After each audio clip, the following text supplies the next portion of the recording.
So in my first video on Skinwalker Ranch, I discussed its origin, introduced what people have experienced at the ranch, and some of the major players. But what I didn't discuss was the government connections.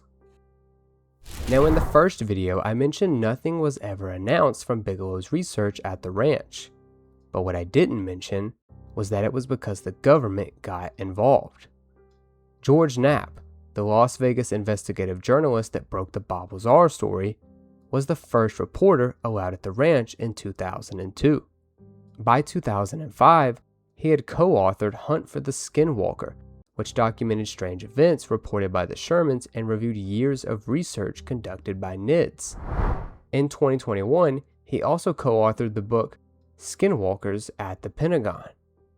The book discusses reports of UFOs, cattle mutilations, strange creatures, and unexplained phenomena such as portals opening up in the sky. And one of the readers was James Lacatski. He spent most of his career with the DIA, analyzing foreign weapon systems and advanced technologies. He's regarded as a gatekeeper of some of the top technological secrets in the world.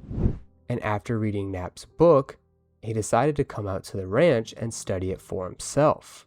He had his own bizarre experience in what is referred to as the tubular bells incident. He reportedly saw what appeared to be a semi-transparent, yellowish tubular object that seemed to appear suddenly in the room. The object has often been compared to the shape of tubular bells. According to the account, it was described as a strange technological structure or device that appeared suddenly and then vanished. This experience was so profound that it led to Lacatski immediately going back to the Pentagon and convincing Reid to fund a $22 million program to study it, what became known as AAWSAP. Now, AAWSAP and AATIP are often confused due to them being created around the same time. AAWSAP was the broader DIA-funded government program investigating advanced aerospace technologies and anomalous phenomena, and was directly connected to Skinwalker Ranch. AATIP was the smaller Pentagon-focused effort specifically on military UAP encounters, and headed by Jerry Stratton and Elizondo. The Pentagon approved the funding, and the DIA awarded the contract to Bigelow's new company after NIDS was dissolved, Bigelow Aerospace Advanced Space Studies. And since the funding was funneled through Bigelow's company, it wasn't subject to FOIA requests, and therefore has never had to release any conclusions from their investigations on the ranch.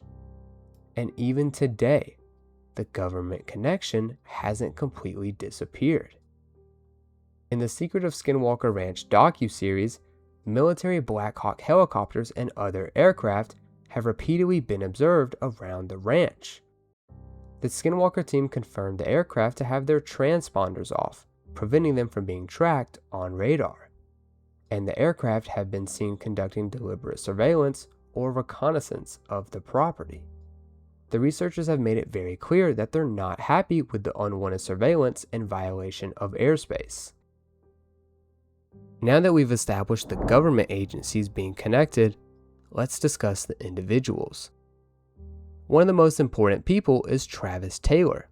Taylor came from the University of Alabama in Huntsville, where he earned his doctorate and built a career working on advanced aerospace and defense technologies. This university also produced Amy Eskridge, an anti-gravity researcher who claimed to be targeted by directed energy weapons, and is part of the missing UFO scientists. And Ning Lee, who was the head of the Center for Space Plasma and Aeronomic Research, until she got awarded a contract from the DoD for her anti-gravity research and her company, AC Gravity, leading her to live in the government shadows for the rest of her life. He also worked with defense contractors and NASA, holds a security clearance, and eventually became the chief scientist of the government's UAP task force. And there's something particularly interesting about how he ended up at Skinwalker Ranch. According to Brandon Fugel, the History Channel wanted Travis Taylor specifically. Fugel initially made it clear he didn't want any outsiders, but the History Channel insisted on him being added. And if you watch the show, you know he's the main guy. But why Travis Taylor? It could be completely innocent. Could just be that he already had worked on Ancient Aliens, and so the History Channel was familiar with him. Or it could be because he served on the government's UAP task force, and his boss was Jay Stratton.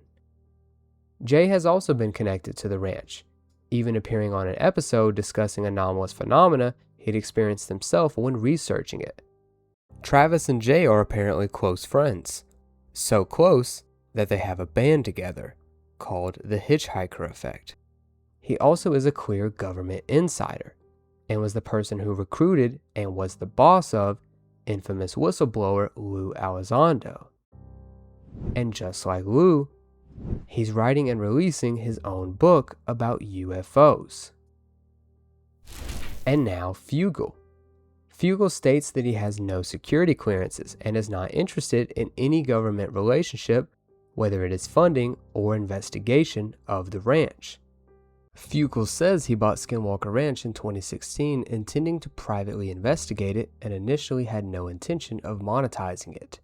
But less than a year later, he filed a federal trademark for Skinwalker Ranch that specifically included the creation and distribution of television shows, movies, multimedia, and internet content.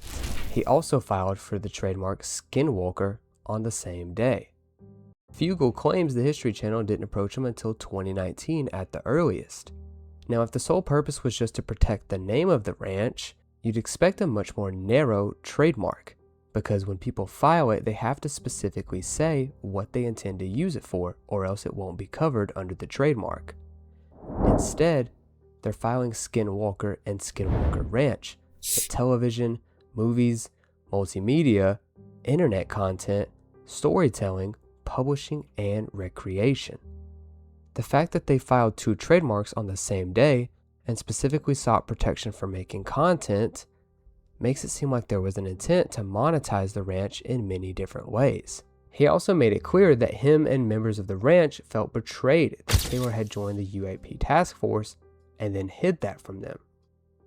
Fugel also mentioned he became interested in the ranch due to conversations with Robert Bigelow and Hal Puthoff in previous scientific ventures.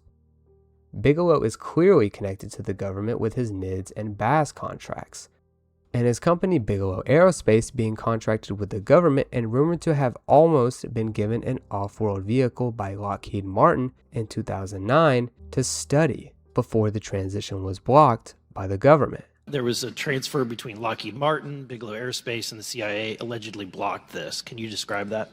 What I can say is that it was blocked. Hal Puthoff is another clear government insider. He's well known and at the top of the UFO research community. But long before he was ever connected to Skinwalker Ranch, he was involved in something arguably just as extraordinary: remote viewing. Puthoff originally became interested in claims of psychic abilities, including what was called exteriorization within Scientology. This led to directing a program in the 1970s and 80s at the Stanford Research Institute studying psychic abilities in what came to be known as a secret U.S. Army program known as Project Stargate. Remote viewing is the ability to psychically see events, sights, or information from a great distance, and often rumored to be used by the CIA and other levels of the government for intel. It has gained popularity in recent years, with media such as the telepathy tapes providing evidence. But the most fascinating story involving remote viewing comes from a U.S. president, Jimmy Carter. He publicly shared a famous story about the CIA using a psychic remote viewer in California to locate a crashed Soviet plane that had gone down in the jungles of the Central African Republic. The remote viewer was Rosemary Smith, and the plane was found exactly where she said it would be. One time we had a small plane go down somewhere in Africa. So the director of the CIA heard about a woman in California that was a medium or something. I don't know the title for it. And she gave him the latitude and longitude of the plane's whereabouts. We located the plane where she said it was. And Puthoff is connected to Jacques Vallée, yet another prominent UFO researcher and known government insider, who Fugel also mentions being connected with, holds his opinion in high regard, and keeps him updated on the investigations at the ranch. Now, I'm not saying Fugel is a liar and a secret government agent. I don't think that's the case.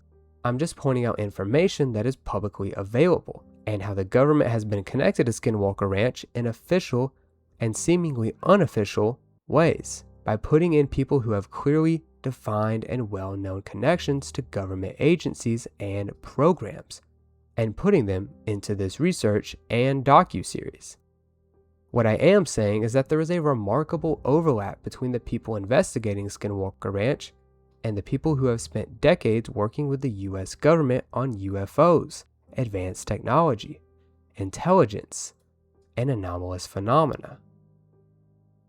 And one of the final interesting connections between Bigelow's time and now the current day at the ranch is the surviving idea that the ranch may have a wormhole. This is one of the main discoveries Travis Taylor claims they may have uncovered on the ranch. You know what that is, guys? That is a Laurentian wormhole. And just so happens to align with a document released from the AAWSAP program, authored by Eric Davis, entitled Traversable Wormholes, Stargates, and Negative Energy. Davis was associated with Bigelow's earlier research efforts with NIDS, and the document was produced for DIA's AAWSAP program during their Skinwalker Ranch investigation. To be clear, this paper wasn't claiming that they found a wormhole at the ranch, but is it just coincidental that a top researcher associated with the research at the ranch published a paper on wormholes while investigating the ranch? And then this becomes one of the show's major claims almost 2 decades later.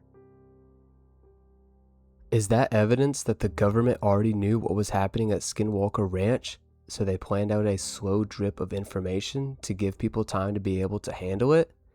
I would say that's a bit of a stretch, but it is interesting that if you did think that was the case, a lot of things line up.